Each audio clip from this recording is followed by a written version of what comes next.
The night wrapped around me like a heavy blanket as I wandered deeper into the forest, the moonlight barely filtering through the dense canopy overhead.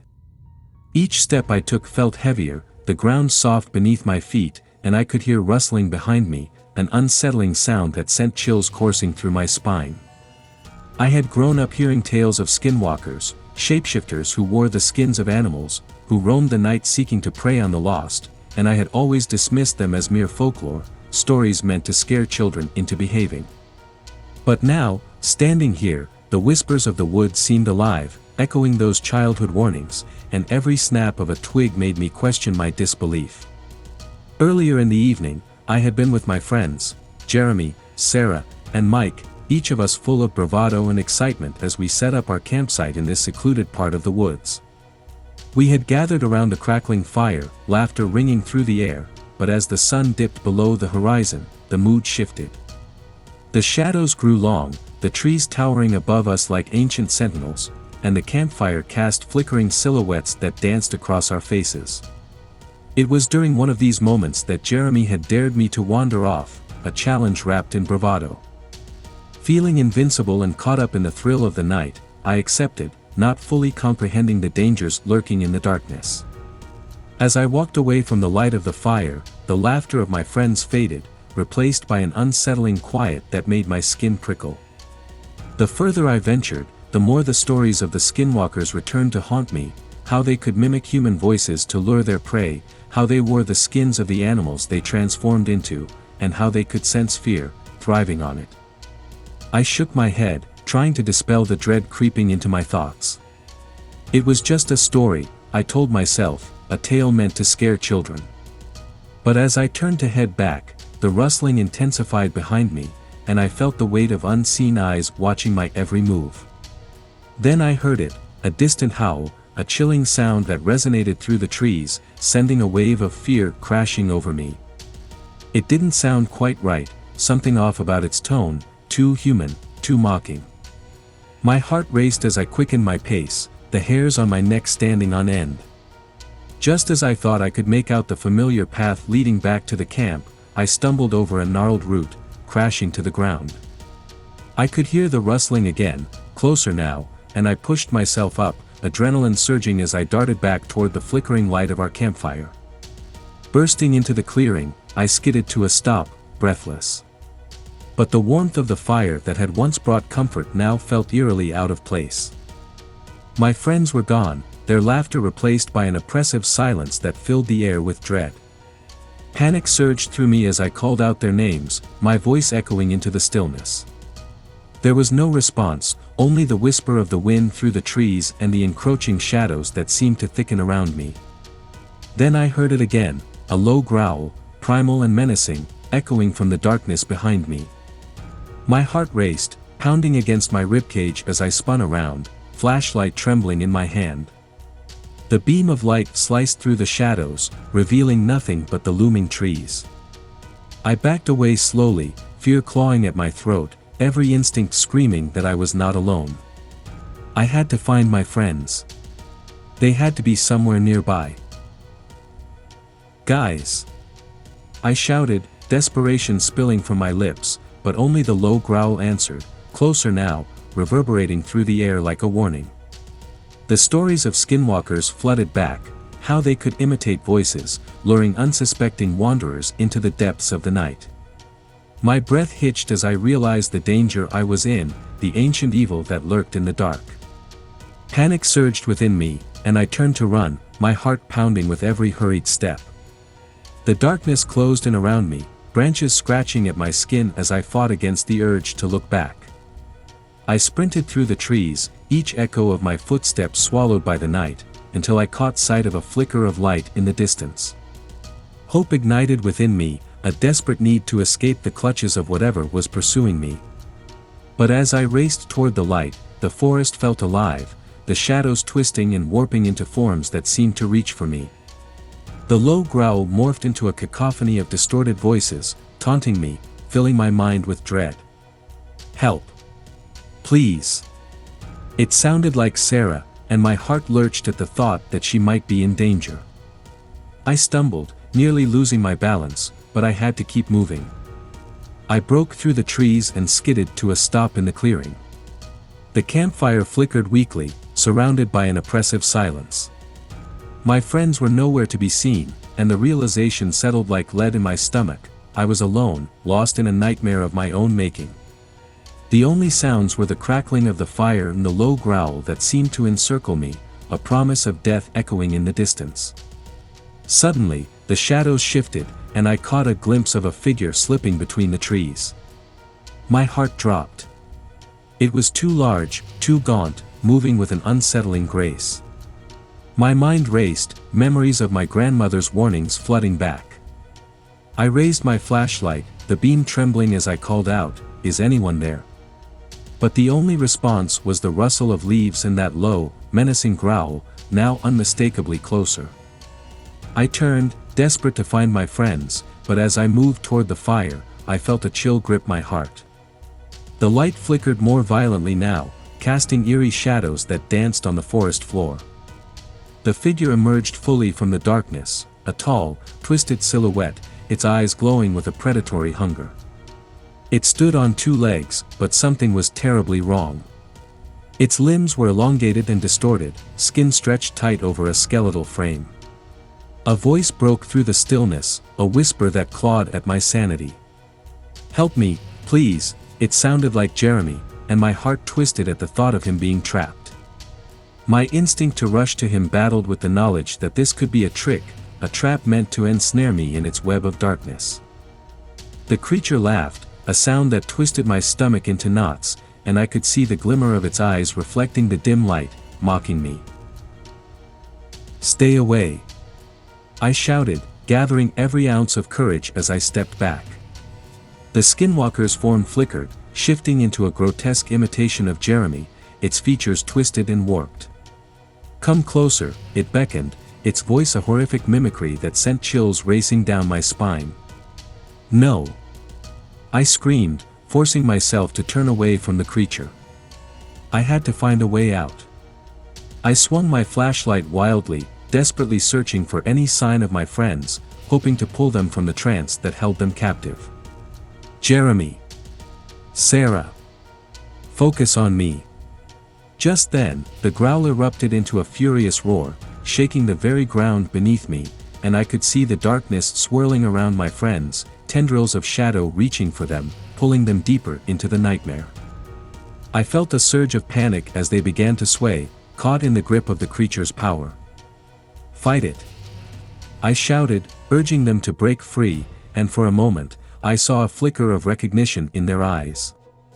They were still in there, still fighting against the darkness that threatened to consume them. The creature lunged forward, its elongated limbs stretching toward me, but I swung the flashlight with all my might, connecting with its head. It staggered back, letting out a howl of rage that echoed through the trees. The shadows surrounding my friends flickered, their forms becoming clearer, and I could see them shaking off the effects of the Skinwalker spell. "Run!" I screamed, pushing them toward the light of the fire. My heart raced as they broke free from the darkness, the tendrils retreating in the face of our combined strength. Together, we dashed into the woods, the Skinwalker's furious howls echoing behind us, a haunting reminder of the terror we had narrowly escaped. We ran as fast as we could, fear propelling us forward, until we reached the edge of the woods. The trees parted, revealing the familiar outline of our campsite, and the moon hung high above us, casting an otherworldly glow on the ground. We fell to the ground, gasping for breath, relief flooding through our veins. But even as we caught our breath, I felt the darkness lurking just beyond the tree line, waiting patiently. The Skinwalker had not been defeated, it had merely retreated, a predator waiting for the right moment to strike again. As I looked at my friends, their faces pale and shaken, I knew that the tales were true. The night held many secrets, and the forest was alive with ancient evils, always watching, always waiting. And though we had escaped its clutches tonight, I could feel the lingering shadows, the promise of terror that would haunt our dreams. We had ventured into the depths of the unknown, and the Skinwalker was now part of our story, a darkness that would forever linger just beyond the light.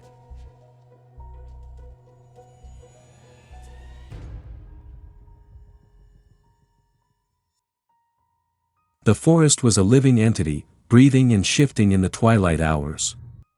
The sun dipped below the horizon, casting long shadows that danced across the ground, whispering secrets only the trees could understand. I had come here with my friends, Anna, Jake, and Mia, hoping for an adventure, but the stories we'd shared around the campfire had begun to echo ominously in my mind. As the darkness settled in, we joked about the legends of skinwalkers, those malevolent shapeshifters that haunted the Navajo folklore. I chuckled nervously, recalling how my grandmother would tell tales of their terrifying powers, how they could mimic voices and transform into animals. I shook my head, trying to dismiss the creeping sense of dread that tightened in my chest. "Come on, let's explore," Jake had urged, eyes gleaming with excitement. And against my better judgment, I'd followed them deeper into the woods, laughter ringing out as we wandered further from our campsite. The moonlight filtered through the trees, illuminating our path, but as we ventured farther, an unsettling silence enveloped us. "I think we should head back," I said, unease creeping into my voice. "It's getting late." But the group laughed it off, convinced they could outsmart the night. Suddenly, a howl pierced the air, raw and primal. It sent chills down my spine, the laughter dying in my throat. "Did you hear that?" Anna whispered, her eyes wide with fear. "That didn't sound like any animal I know." Before I could respond, the wind picked up, rustling the leaves with an eerie intensity, and the shadows around us seemed to stretch, twisting and curling like smoke. A flicker of movement caught my eye, but when I turned, there was nothing there, just the oppressive darkness that felt as though it were closing in.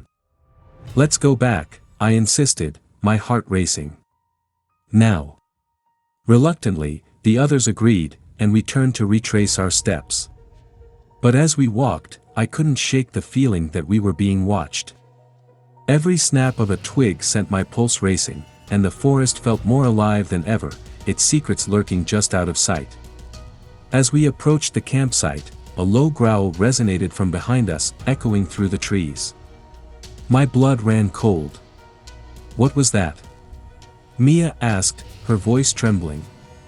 The growl was unlike any animal I'd ever heard, a guttural sound that seemed to vibrate in my bones. We hurried back to the fire, but when we arrived, our campsite was disturbingly quiet. The flames flickered weakly, casting long shadows across the ground, and my friends' faces were pale, the merriment of earlier replaced by a palpable fear. "Where's Jake?" I asked, scanning the area. He had been right behind us, but now it felt as though he had vanished into thin air. He was just here. Before we could process our fear, a voice called out from the darkness, soft and pleading. "Help me, please," it sounded just like Jake. My heart sank, the fear coiling tighter in my chest. "Jake?" I shouted, stepping forward into the shadows. "Where are you?" But the voice had morphed, twisting into a horrible mockery that echoed through the trees. "Help me, please." It was no longer just Jake, it was all of us, calling out in anguish, a chorus of desperation that clawed at my sanity. "Don't listen," Anna cried, pulling me back. "It's a trick. It has to be." But the voice continued, pulling at our hearts, each plea wrapped in sorrow. Just then, I saw a figure emerge from the trees, a silhouette shrouded in darkness. It was tall, impossibly thin, its limbs elongated and grotesque, like something that didn't belong in this world. My breath caught in my throat as it stepped into the light of the fire, its eyes glimmering with a predatory hunger. "Jake?" I managed to whisper, though a part of me knew it wasn't him. The creature laughed, a sound that twisted my stomach. "Come closer," it beckoned, its voice a horrific mimicry of my friend, blending my fears with its malevolence. The shadows coiled around it, dark tendrils reaching for us, and I felt the weight of its presence pressing in, threatening to engulf us. "Run!" I screamed, but my feet felt rooted to the ground, paralyzed by fear. In a moment of clarity, I recalled my grandmother's words about skinwalkers. They feed on fear, they thrive on the darkness within us. Fight it. I yelled at my friends, trying to break the spell that held us captive. Don't let it in. With a surge of adrenaline, I grabbed a nearby branch, brandishing it like a weapon. Stay back. I shouted, swinging the branch at the creature, and it recoiled with a hiss, the laughter fading into a snarl. The shadows pulsed, flickering around the creature, and I could see my friends begin to shake off the trance. Jake! I called, desperation pouring from my heart. We're here. We're not leaving you. The creature snarled, its form flickering as if struggling to maintain its shape. I could see its true form behind the veil of darkness, twisted, grotesque, a mockery of the human it once was. It lunged at me, but I swung the branch again, connecting with its side. It howled in rage, the sound reverberating through the clearing. Run! I shouted again, and this time, my friends followed suit. We turned and sprinted into the woods, the creature's furious howls echoing behind us, a haunting reminder of the danger we faced. As we raced through the underbrush, branches snagging at our clothes and skin, I felt the weight of the darkness pressing against my back. The growls and mockeries faded into the night, but the feeling of being hunted lingered, like a shadow that refused to leave. Finally, we broke free from the trees, bursting into a small clearing bathed in moonlight. We skidded to a halt, gasping for breath, our hearts pounding in unison. The cool night air filled my lungs, but the sense of dread still clung to us, the fear of the night refusing to dissipate. We have to keep moving, Mia urged, her voice shaking. It's not over yet. I could feel it too, the darkness still loomed just beyond the edge of the light, waiting, watching. As we gathered our wits, we heard a rustling in the underbrush, and I felt a chill race down my spine. My heart raced as we turned to face the sound, the oppressive silence returning. Then, in the distance, I heard that familiar voice again, calling out in anguish. Help me, please. No.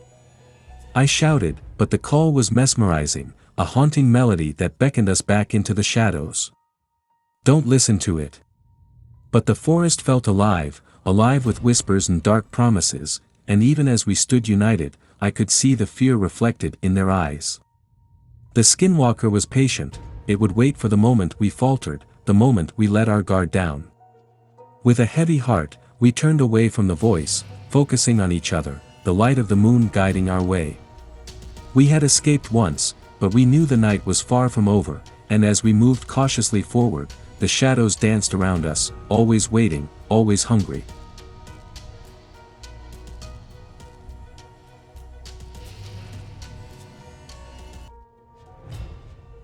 The woods felt alive, their twisted branches weaving a tapestry of shadows that closed in around us.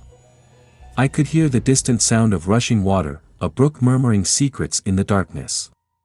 It was late autumn, and the air was crisp, filled with the scent of pine and decaying leaves. I had come to this secluded area with my friends, Lila, Tom, and Marco, eager for a weekend getaway, but as night fell, an unsettling tension settled over our camp. Earlier, we had set up our tents in a small clearing, laughter ringing through the air as we roasted marshmallows over the fire. Tom, ever the storyteller, had recounted local legends, his voice dipping low as he spoke of skinwalkers, shape-shifting creatures from Navajo mythology. I'd laughed it off, dismissing it as an old wives' tale meant to scare children. But with each flicker of the firelight, the shadows seemed to take on lives of their own, stretching across the ground like dark fingers. As the flames began to die down, we huddled closer, sharing ghost stories. They say skinwalkers can wear the skins of animals and mimic their voices, Lila said, her voice quaking slightly. It's how they lure their victims. I could see the fear in her eyes, and I felt a shiver run down my spine. Stop it, I said, attempting to lighten the mood. There's no such thing as skinwalkers. It's just a myth. But even as I said it, a part of me wondered. The night grew darker, the wind whispering through the trees, and I couldn't shake the feeling that we were being watched. As we turned in for the night, I lay awake in my tent, the sound of rustling leaves outside sending my heart racing. I glanced at my phone. It was nearly midnight. My friends were asleep, but I felt an overwhelming urge to step outside, to breathe in the cool night air and clear my mind. I unzipped the tent and slipped out, the coolness biting at my skin. The fire had burned low, glowing embers casting an orange hue against the darkness. I walked a few paces away, drawn to the brook's soft murmurs, the water shimmering under the moonlight. But as I stood there, a low growl echoed through the trees, freezing me in place. My heart pounded in my chest as I strained to listen. The growl came again, closer this time, deep and menacing. Panic surged through me, and I turned to run back to the safety of our camp. But as I reached the clearing, I stopped dead in my tracks. My friends were gone. "Guys?" I called out, my voice trembling. There was no answer, just the whisper of the wind and the rustling of leaves. My stomach churned with dread. Had they gone for a walk? I felt the shadows around me grow thicker, and a sense of impending doom washed over me. Then I heard it again, the growl, but this time mixed with a sound that sent chills down my spine. It was a voice, distorted and guttural, echoing my friend Marco's words. "Help me, please." The plea felt real, tugging at my heart, but I remembered Lila's warning. It could be a trick. "Stay away from the river," I shouted, trying to gather my courage. The growl turned into a cacophony of laughter, a cruel imitation of Marco's voice that made my blood run cold. "Come closer," it beckoned, the shadows swirling around me like a thick fog. I backed away, my pulse racing as I frantically searched for my friends. "Lila! Tom! Marco!" I shouted, but the only response was the rustle of leaves and the oppressive silence of the forest. The growling grew louder, and I felt the presence of something terrible lurking just beyond the edge of the light. In that moment, I made a decision. I had to find them. I turned and ran toward the sound of the brook, the water's gentle murmur contrasting sharply with the malevolent growls echoing in the darkness.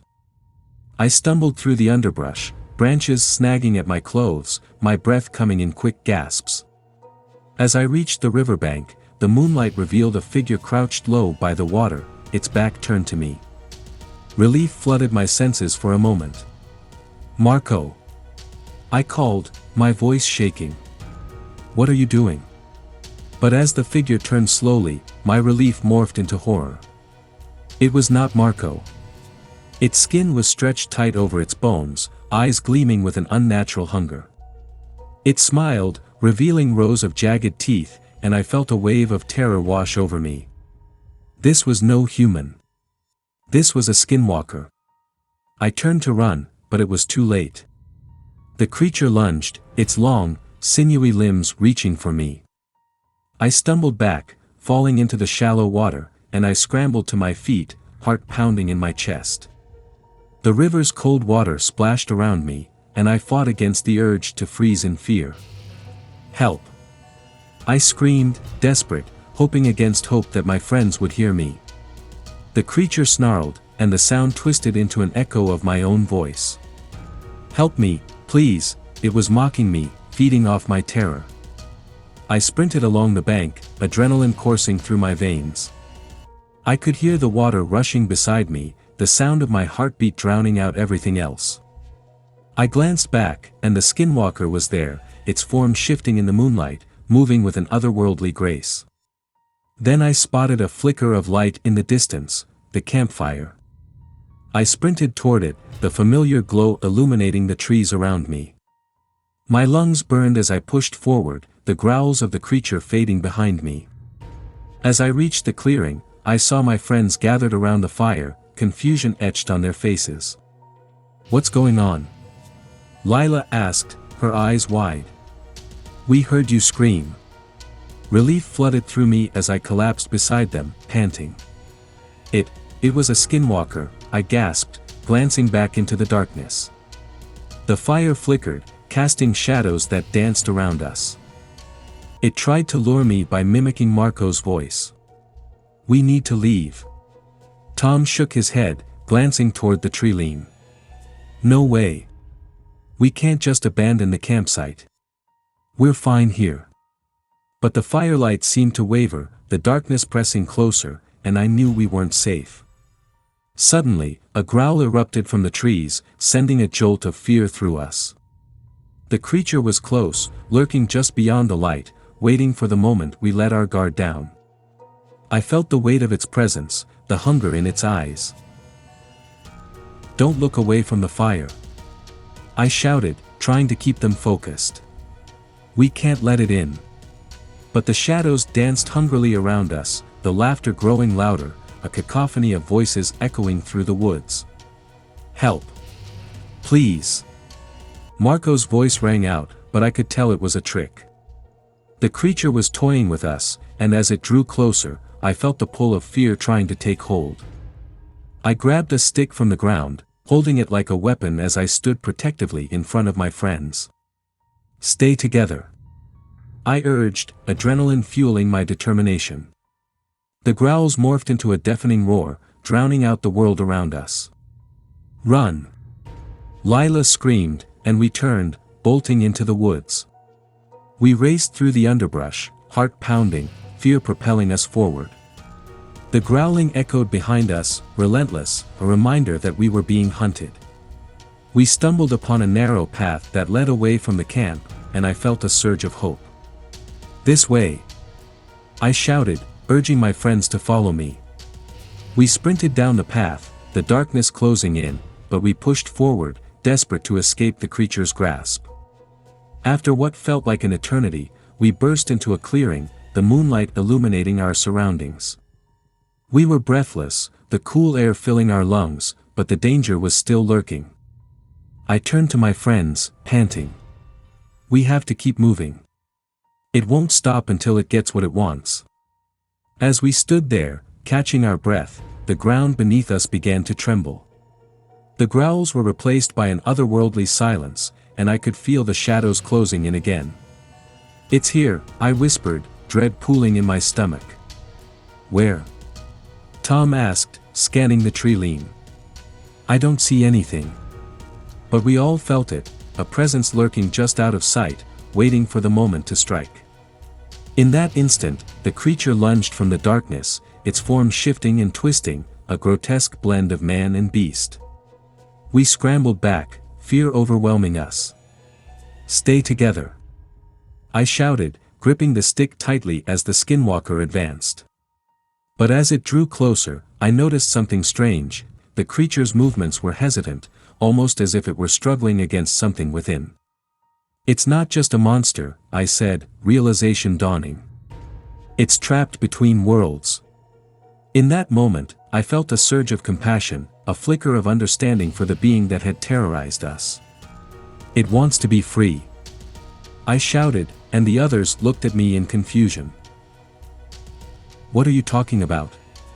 Marco said, fear etched on his face. "The stories, the legends. They say skinwalkers are cursed. If we can break the curse," my voice trailed off as I felt the weight of its presence. It was still a danger, still terrifying, but maybe, just maybe, it wasn't wholly evil.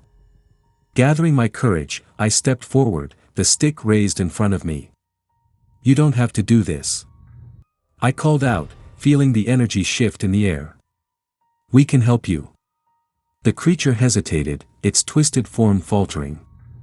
But just as I thought I could reach it, the growl returned, louder and more furious than ever.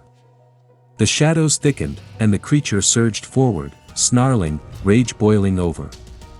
It was too late for reason, it wanted to feed, to take. I turned and ran, my friends following suit, heart pounding as we sprinted through the clearing.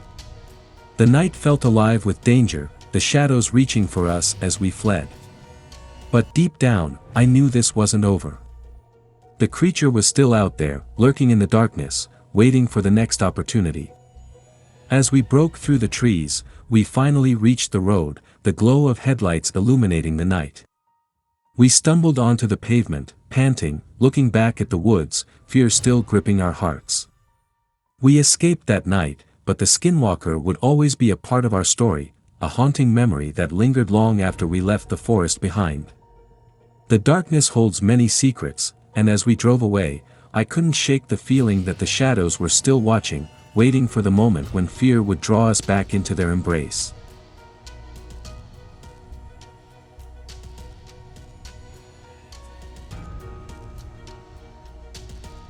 The night felt alive as I stepped into the forest, the trees standing tall and silent under the silver glow of the moon. My friends, Evelyn, Max, and Ryan, had convinced me to join them on this camping trip, despite my unease about the remote location. The legends of the area haunted my mind, whispers of skinwalkers that roamed these woods, shapeshifters that preyed on the unwary. We set up camp in a small clearing, surrounded by towering pines. As twilight fell, the campfire crackled to life, its warmth pushing back the encroaching chill. Laughter filled the air, but I felt a tight knot of tension in my stomach. "Do you think the stories are true?" I asked, trying to sound casual. Ryan chuckled, tossing another log onto the fire. "Just old tales to scare kids," he replied. "There's no such thing as skinwalkers." Yet his smile didn't reach his eyes, and I noticed the way he kept glancing into the shadows. As darkness settled, we shared ghost stories, each tale more chilling than the last. Evelyn's voice trembled as she recounted the legend of a skinwalker that could take on the form of a beloved pet, luring its owner into the woods with familiar sounds. My heart raced, I could feel the fear seeping into our laughter, a dark presence creeping in at the edges of our camp. When the stories came to an end, we decided to call it a night. I crawled into my sleeping bag, the weight of the forest pressing down around me. As I lay there, listening to the sounds of the night, the rustle of leaves, the distant hoot of an owl, I couldn't shake the feeling that we were being watched. A sudden crack of a branch snapped me to attention, and I bolted upright. My heart pounded in my chest. "Did you hear that?" I whispered, but no one else seemed to stir. The fire had burned low, casting eerie shadows that danced across the trees. I unzipped my tent, stepping out into the cool night air. The forest was still, too still, the usual sounds of the night replaced by an unsettling silence. I glanced around, the darkness swallowing everything beyond the flickering firelight. "Max?"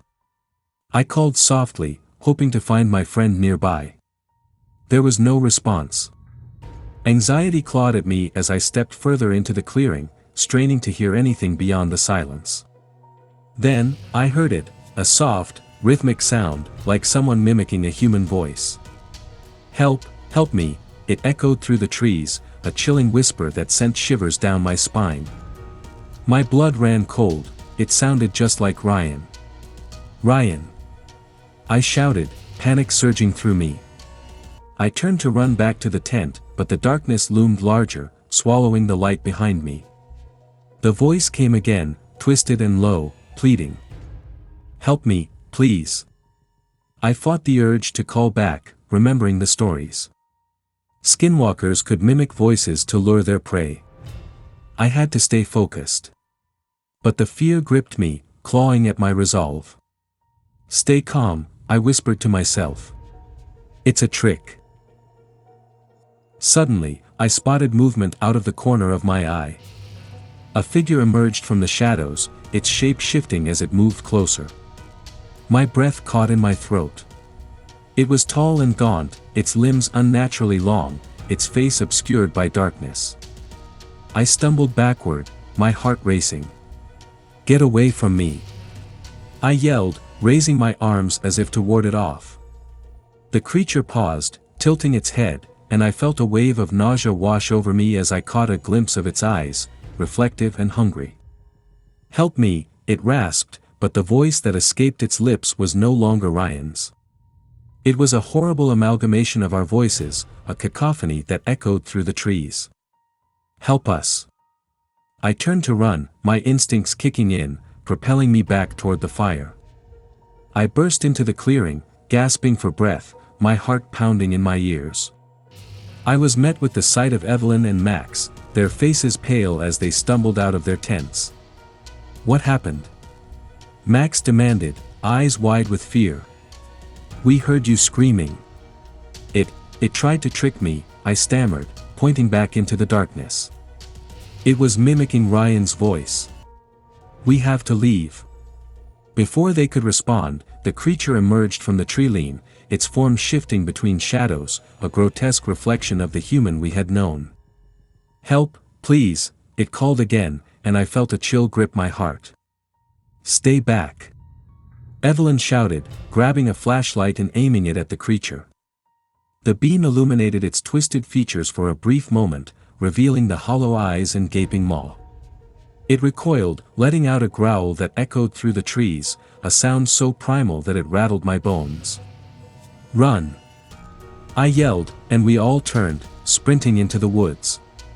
The darkness swallowed us, branches snagging at our clothes as we dashed deeper into the forest. The growls chased us, relentless and hungry, the mocking voice echoing behind us, "Help, please." We stumbled through the underbrush, adrenaline pumping through our veins as we ran. "We need to find a way out," Max shouted, desperation lacing his voice. I glanced back, the creature's form shifting in and out of the shadows, and I felt a surge of terror. "Over here." Evelyn pointed to a narrow path that snaked through the trees. We ducked into the darkness, hoping to escape the creature's gaze. The moonlight barely filtered through the branches, the shadows wrapping around us like a shroud. As we ran, the growls faded slightly, but the fear didn't. I could feel it lurking just beyond the edge of the light, waiting for the moment we faltered. The air was thick with tension, and every sound sent my heart racing. "Where are we going?" Max panted, clearly panicking. "We can't just run aimlessly." But I didn't have an answer. The forest felt like a maze, twisting and turning with no end in sight. Suddenly, we stumbled into a small clearing, the moonlight illuminating a circle of ancient stones. "What is this place?" Evelyn breathed, scanning the area. The atmosphere shifted, a strange energy vibrating in the air. "Maybe it's a marker," I suggested, remembering stories about sacred ground. "We should." Before I could finish, the growls erupted from the darkness again, louder and more furious. The creature burst into the clearing, its form shifting violently, eyes glowing with an otherworldly hunger. "Help me," it cried, and this time it sounded like all of us at once, a horrific symphony of our voices. "Stand together," I shouted, gripping the stick I had picked up earlier. "We need to face it." The others nodded, forming a tight circle, fear etched on their faces as we prepared for the inevitable confrontation. The creature lunged, but as it did, something within me shifted. I could feel the power of the sacred ground, the energy radiating from the stones. "No!" I yelled, raising my arms toward the creature. "You don't have to do this. You can be free." The Skinwalker hesitated, its form flickering as if caught between worlds. I could see the pain and anguish in its eyes, the struggle within. "Help me," it rasped, its voice filled with desperation. I took a step forward, feeling the energy pulsing around me. "We can help you," I called, pouring all my courage into my words. "You don't have to be this way." The creature roared, a sound that shook the ground, but I stood firm. "You're trapped. We can break the curse. You just have to let go." For a moment, time seemed to freeze. The growls faded, replaced by an eerie silence as the Skinwalker's form flickered again, caught between the darkness and the light. I felt the energy of the stones surge through me, a warmth that filled the void of fear. Then, with a final, anguished roar, the creature collapsed to the ground, its form dissolving into shadows. The forest fell silent, and I felt the weight of the darkness lift, the shadows receding back into the trees. Did we do it?" Max whispered, disbelief lacing his voice. I looked at my friends, their faces pale but filled with a strange sense of relief. "I think so," I replied, feeling the remnants of fear dissipate in the cool night air. The sacred ground held a power I hadn't fully understood, but we had faced the darkness and survived. As we stood in the clearing, the moonlight shining down, I realized the night had changed us. We had faced our fears and confronted something that had haunted these woods for too long. And while the shadows would always linger, we had found a glimmer of hope in the darkness. As we made our way back to camp, I felt the forest shift around us, the air lighter, as if the trees themselves were breathing easier. The stories would live on, but we were no longer just tales, we were survivors, bound by a shared experience that would forever change our lives.